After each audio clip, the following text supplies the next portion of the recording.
Very welcome back in देसी कक्षा। और आप लोग कैसे हैं? आई होप आप लोग स्वस्थ होंगे और मस्त होंगे, है ना। तो अब तक हम लोग क्या किए? अब तक हम लोग ये किए कि करंट इलेक्ट्रिसिटी का चैप्टर हम लोग पूरा कर दिए। उसमें हम लोगों ने करंट के बारे में सीखा, हम लोगों ने पोटेंशियल डिफरेंस के बारे में सीखा और हम लोगों ने रेजिस्टेंस के बारे में सीखा। ढेर सारी ऐसी चीजें हम लोग सीख चुके हैं जो कि करंट इलेक्ट्रिसिटी का हमें बेसिक बताती हैं। ओके, और उसके जस्ट बाद हम लोगों ने क्या सीखा? उसके जस्ट बाद हम लोगों ने सीखा कि heating effect of electric current क्या होता है। ओके, कि किस तरीके से करंट जो होता है वो हीटिंग इफेक्ट कैसे प्रोड्यूस करता है। ठीक है ना। हम लोगों ने ढेर सारे न्यूमेरिकल्स भी किए, हम लोगों ने कुछ एनसीईआरटी क्वेश्चंस भी किए। तो हम ये मानते हैं कि वो जो अपना पिछला चैप्टर है वो चैप्टर आप लोगों का बिल्कुल ही बेहतरीन हो गया होगा। ठीक है, इतनी चीजें अगर हम लोग कंप्लीट कर चुके हैं तो बस जरूरत है हम लोगों को कांस्टेंट रहने की, जरूरत है हम लोगों को कॉन्स्टेंटली मेहनत करने की, क्योंकि कंटिन्यूअस मेहनत ही जो होगी तुम्हारी ना, वो तुम्हें एक अच्छी लेवल पे ले जाएगी, एक अच्छी लेवल की फिजिक्स आपकी तैयार कराएगी। तो इसी कंटिन्यूटी को मेंटेन करते हुए आज हम लोग एक नया चैप्टर सीखने वाले हैं और उस चैप्टर का नाम है magnetic effect of electric current. क्या है? Magnetic effect of electric current. तो आज ये इंट्रोडक्टरी वीडियो मैं इसलिए केवल बना रहा हूं कि आज मैं बताऊंगा कि ये जो अपना चैप्टर है वो किस तरीके से, किस फॉर्मेट में मूव करने वाला है, किन रास्तों से होते हुए हम मैग्नेटिज्म की जर्नी को पूरा करेंगे और फाइनली हम लोग एक कंफर्टेबल जोन में आ जाएंगे जहां पे हमें मैक्सिमम इंफॉर्मेशन मैग्नेटिज्म की मिल जाएगी। ओके, तो इस चैप्टर में हम लोग किस तरीके से करने वाले हैं, थोड़ा सा हम लोग आज फ्लो चार्ट केवल देख लेते हैं कि किस तरीके से अपन इसमें आगे बढ़ेंगे।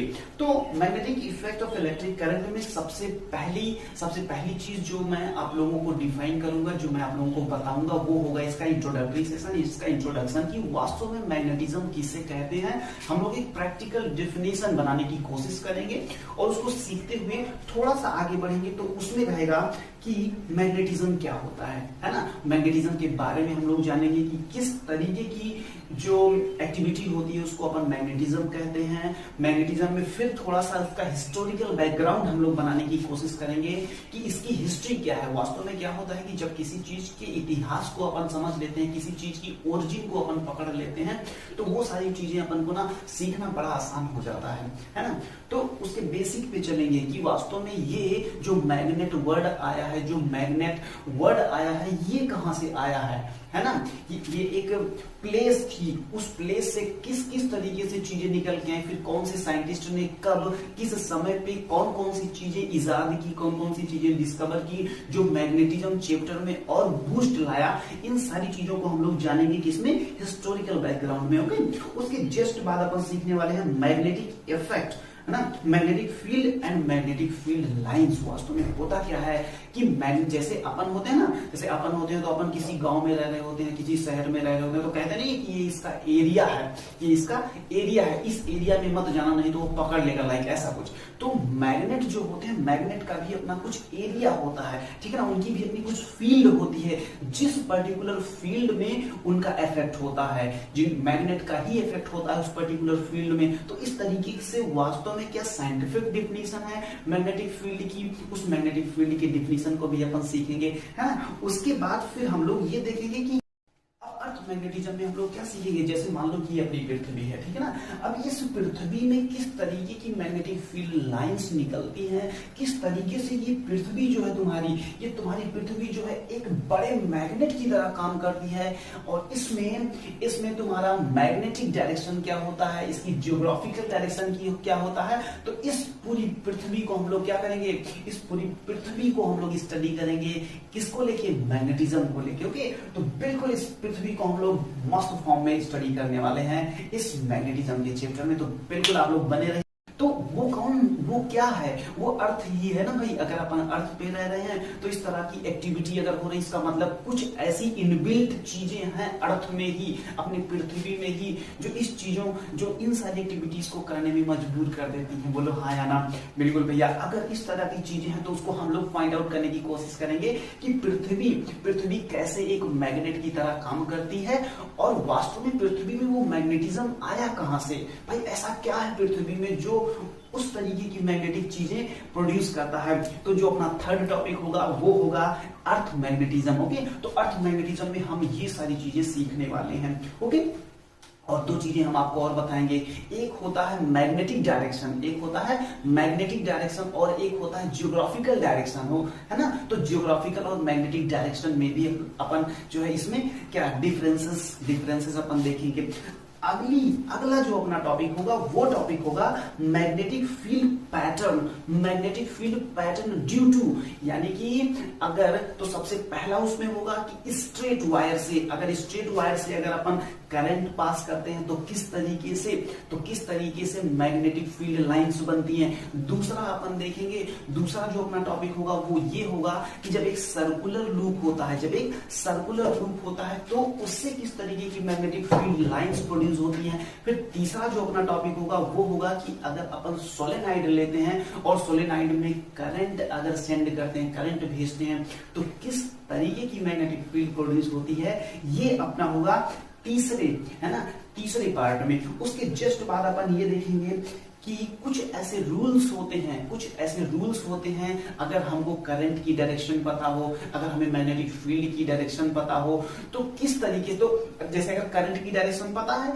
और करंट की डायरेक्शन अगर हमें पता है और अगर हम ये देखना चाहते हैं कि मैग्नेटिक फील्ड की डायरेक्शन क्या है, तो इसमें कुछ ऐसे रूल्स होते हैं जिनकी मदद से हम ये सारी चीजें बहुत ही इजिली फाइंड आउट कर लेते हैं। उसमें सबसे पहला जो रूल आता है वो आता है right hand thumb rule. Okay, तो राइट हैंड थंब रूल कैसे वर्क करता है, ये किस तरीके से अपन इसको अप्लाई करते हैं, बिल्कुल प्रैक्टिकली हम आपको करके दिखाएंगे। ओके, तो इस जो चौथा टॉपिक होगा हम लोग इसमें यही सारी चीजें सीखने वाले हैं। फिर हम लोग क्या करेंगे, मैक्सवेल का स्क्रू रूल देखेंगे कि मैक्सवेल का स्क्रू रूल और थंब रूल ये दोनों एक ही चीजें होती हैं, लेकिन दोनों अलग अलग कैसे अप्लाई किए जाते हैं, कैसे दोनों से अपन डायरेक्शन निकालेंगे, ये सारी चीजें अपन सीखने वाले हैं। और तुम्हें पता होना चाहिए जो तुम्हारी बॉडी है इसमें भी मैग्नेटिज्म प्रोड्यूस होता है, वो किस तरीके का वर्क करता है, कैसे मैग्नेटिज्म प्रोड्यूस करता है, कौन से बॉडी पार्ट्स हैं जहां पे मैग्नेटिज्म का इफेक्ट सबसे ज्यादा होता है। ये सारी चीजें हम अपने 5वें टॉपिक में सीखेंगे, उसका नाम है magnetism in human being. Okay, magnetism in human being. तो इसमें हम लोग ऐसी कई चीजें देखेंगे जो तुम्हें चौंकाने वाली होंगी। एमआरआई का नाम आप लोगों ने सुना होगा, पहले एक्सरे होता था, अब एमआरआई आजकल के जमाने में होता है, यानी कि एमआरआई होता है ना, मैग्नेटिक रेजोनेंस इमेजिंग, ये होता है तुम्हारा एमआरआई। एमआरआई का काम क्या होता है, कैसे वर्क करता है, अपन इसके बारे में भी थोड़ा बहुत लिटिल बिट आइडिया ले लेंगे, जिससे कि आज के बाद कभी कोई एमआरआई कराए तो हमको इतना तो आइडिया लग जाए कि एमआरआई में होता क्या है। Being a 10th class student we have to know such type of information. Okay, फिर 6 पॉइंट अपना होगा पढ़ने का, वो 6 पॉइंट होगा कि force on current carrying conductor placed in a magnetic field, यानी कि मैग्नेटिक फील्ड में अगर कोई करंट कैरिंग कंडक्टर अपन रख देते हैं, अगर कोई मैग्नेटिक फील्ड ऑलरेडी है, अगर उसमें अपन करंट कैरिंग कंडक्टर रख देते हैं तो उस पर कुछ फोर्स लगना स्टार्ट हो जाते हैं। हाँ, ये चौंकने वाली बात है वास्तव में, लेकिन ये साइंस है तो साइंस में अपन चौंकते नहीं है, साइंस में उसके तथ्य को जानते हैं, उसकी रियलिटी को जानते हैं, उसके फैक्ट्स को जानते हैं, उसमें घुस के अपन इंफॉर्मेशन निकाल के लाते हैं। This is called science. Actually science इसी को कहते हैं विज्ञान। ओके, तो अगर दो तरीके से दोनों तरफ से मैग्नेट्स हैं और उसमें मैग्नेटिक फील्ड कुछ जनरेट हो रही है, अगर उसमें कोई करंट कैरिंग कंडक्टर आता है तो वो कंडक्टर किस तरीके से, उस कंडक्टर पे किस तरीके से फोर्स लगता है, वो फोर्स अपवर्ड होगा या डाउनवर्ड होगा कि कैसे होगा, we will study about this, okay, in this section. After that, Fleming's left hand rule, Fleming's ने भी रूल दिया, लेफ्ट हैंड रूल दिया कि किस तरीके से फोर्स, अगर हमें फोर्स, जैसे अगर हमें करंट की डायरेक्शन पता हो, अगर हमें मैग्नेटिक फील्ड की डायरेक्शन पता हो, तो हम उस पर लगने वाले फोर्स की डायरेक्शन क्या होगी, ये सारी चीजें भी चुटकी बजा के निकालेंगे। और वो कैसे निकालेंगे अपन, वो निकालेंगे फ्लेमिंग्स के लेफ्ट हैंड रूल से। तो फ्लेमिंग के लेफ्ट हैंड रूल में ये सारी चीजें सीखने वाले हैं।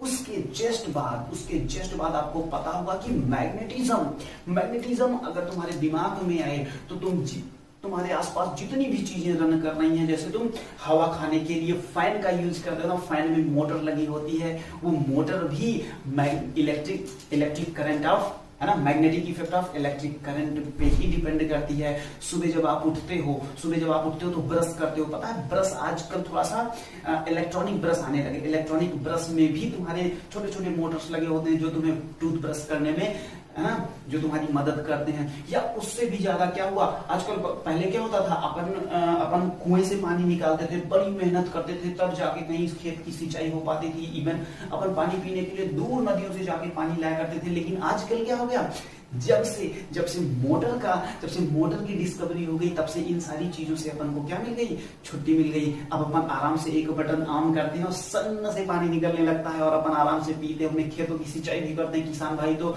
इसका बहुत ही यूज करते हैं। तो इसमें हम लोग क्या करेंगे, इलेक्ट्रिक मोटर के बारे में पढ़ेंगे। Okay, electric motor. और जो अपना 7वां टॉपिक होगा वो होगा इलेक्ट्रोमैग्नेटिक इंडक्शन। इलेक्ट्रोमैग्नेटिक इंडक्शन का मतलब ये होता है कि अगर कहीं पर मैग्नेटिक फील्ड लाइंस अगर प्रोड्यूस, है ना, प्रेजेंट है, अगर कहीं पे मैग्नेटिज्म प्रेजेंट है, वहां पे अगर किसी तरीके का मूवमेंट अपन करें, किसी तरीके का मूवमेंट अगर वायर में करें तो उसमें करंट प्रोड्यूस, यानी कि मैग्नेटिज्म से करंट कैसे प्रोड्यूस होगा, मैग्नेटिज्म से करंट कैसे प्रोड्यूस होगा। अरे आजकल शादियों का सीजन चल रहा है ना, तो शादियों के सीजन में वो गाना सुने हो, अरे वो कौन सा गाना था भाई, भोजपुरी का, जनरेटर वाला, है ना। तो भाई ये जनरेटर कहाँ से आया, ये अपन साइंस वाले ही इसको निकाले हैं, ठीक है ना। तो जनरेटर होते हैं या देख लो डायनेमो लगे होते हैं, ट्रैक्टर्स वगैरह में डायनेमो लगे होते हैं। तो ये सारी चीजें जो होती है, जो इलेक्ट्रिसिटी प्रोड्यूस करती है, इलेक्ट्रिसिटी कैसे प्रोड्यूस करती है, ये सारी चीजें अपन बिल्कुल फील के साथ सीखने वाले हैं। किसमें, ये होगा अपना इलेक्ट्रोमैग्नेटिक इंडक्शन में। उसके बाद इलेक्ट्रिसिटी फ्रॉम मैग्नेटिज्म, यहाँ पे मैग्नेटिज्म होना चाहिए। तो मैग्नेटिज्म से कैसे इलेक्ट्रिसिटी प्रोड्यूस करती है, कैसे वो डायनेमो, कैसे वो क्या कहते हैं जनरेटर, इन सारा मैकेनिज्म इसका अपन सीखने वाले हैं इस टॉपिक में। उसके बाद हम लोग फ्लेमिंग्स का राइट हैंड रूल सीखेंगे। फ्लेमिंग्स के राइट हैंड रूल में यही होगा कि अगर हमें मैग्नेटिज्म दिया गया हो और अगर हमें डायरेक्शन पता हो कि जो उस पर फोर्स लग रहा है उसकी डायरेक्शन क्या होगी, तो उससे हम लोग ये फाइंड आउट कर लेंगे कि जो करंट प्रोड्यूस होगा वो किस डायरेक्शन में करंट प्रोड्यूस होगा। ओके, तो इसके बाद आप स्लाइड पे देख ही रहे होंगे कि इलेक्ट्रिक जनरेटर का की स्लाइड आई होगी आपके सामने। तो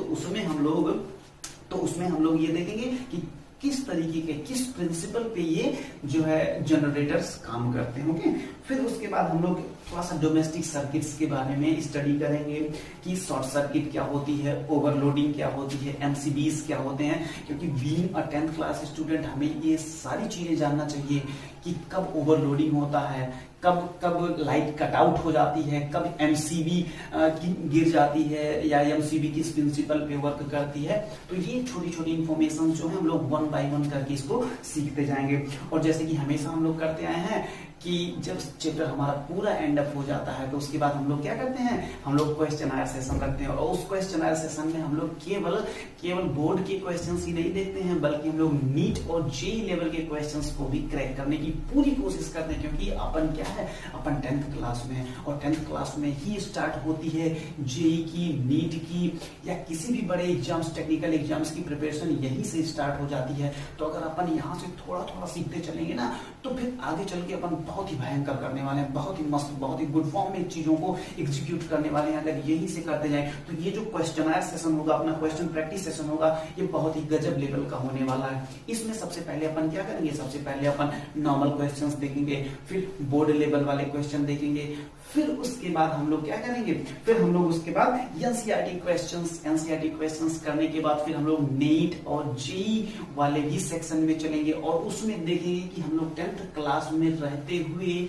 क्या कुछ क्वेश्चंस फोड़ पाते हैं या नहीं फोड़ पाते हैं। तो पक्का हम लोग फोड़ के ही दम लेंगे। अगर हम लोगों के सिलेबस में सारी चीजें हैं तो हमारी रिस्पॉन्सिबिलिटी बनती है कि हम इन सारी चीजों को बिल्कुल अच्छे से सीखें, जानें और आगे बढ़ें, जिससे कि आने वाली क्लासेस में हमें बिल्कुल भी किसी तरीके की कोई समस्या ना हो। ओके, तो इस तरीके से हम लोग क्या करेंगे, एनसीईआरटी प्रैक्टिस सॉल्यूशंस और उसके बाद नीट और जेईई के कुछ टच लेंगे उसका, और उसके बाद इस चैप्टर को एंड करेंगे। तो इस तरीके से अपना पूरा फ्लो होने वाला है इस चैप्टर का। तो बिल्कुल आप लोग एकदम मस्त तैयार रहिए और बिल्कुल एकदम लगने के लिए लग जाइए कि भाई अब कंटिन्यूअसली मेहनत करनी है, लगे रहना है। बिल्कुल कौन कहता है कि आसमान में सुराग नहीं हो सकता, बस एक पत्थर तबीयत से उछालो यारो। ना तो हमें ना पत्थर उछालना है, ठीक है, ना हमें पत्थर उछालना है, ना किसी को गिराना है। हमें बस क्या करना है, हमें बस केवल कंटिन्यूअसली कॉन्स्टेंटली मेहनत करते जाना है। जो जो वीडियो आती जा रही है उनके बारे में डीप स्टडी करते जाना है, उन पे ढेर सारे क्वेश्चन फोड़ते जाना है, ढेर सारे क्वेश्चन लगाते जाना है। और कोई भी क्वेश्चन ना बने तो सीधे भैया के पास मैसेज करना है, सीधे कमेंट में लगाना है, ओके, उसको सीधे कमेंट करना है। तो इस तरीके से अगर मतलब कंटिन्यूस है ना, कंटिन्यूटी अपन की बनी रही तो बहुत ही आराम से अपन इस पूरे फिजिक्स को अपन बहुत ही चंद दिनों में ही ना इसको निपटा देंगे, बिल्कुल खत्म कर देंगे, बिल्कुल स्क्रैच लेवल से बिल्कुल टॉप लेवल तक पहुंच जाएंगे। ओके, तो इस सेशन को हम लोग यही एंड करते हैं। तो इस फ्लो में, इस रूट से होते हुए हम लोग क्या करेंगे, मैग्नेटिज्म को पूरा कंप्लीट कर देंगे। ओके, तो चलो ठीक है, आप जहां भी रहिए स्वस्थ रहिए, मस्त रहिए, व्यस्त रहिए किसमें, फिजिक्स पढ़ने में। ओके, चलिए नेक्स्ट वीडियो आए, तब तक के लिए जय।